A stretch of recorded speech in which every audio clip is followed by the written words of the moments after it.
விதி என்பது இயற்கையின் சூழல். மதி என்பது பாதுகாப்பின் சூழல். என்னால் என்னை வரக்கூடிய துன்பங்களிலிருந்து பாதுகாக்க முடியும் என்பதனால தான் இறைவன் மனிதனுக்கு 6 அறிவு படைச்சிருக்கான். அப்போ அந்த 6 அறிவுங்கிறது இந்த உலகையே ஆள முடியுங்கிறதுக்கு தான் இன்னைக்கு இவ்வளவு பெரிய வளர்ச்சி. அப்போ வரக்கூடிய துன்பங்கள்ல கணிப்பு அப்படிங்கிறது கண்மூடித்தனமா இல்லாம, கணிசமா இருந்ததுன்னா, வாழ்க்கைய கண்டிப்பா மாத்த முடியும்.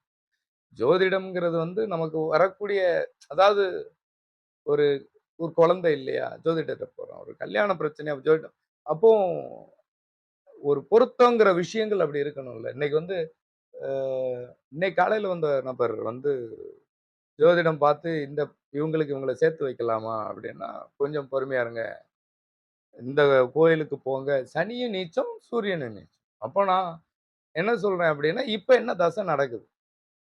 இப்போ அவங்களுக்கு செவ்வா. செவ்வாய் உச்சம்.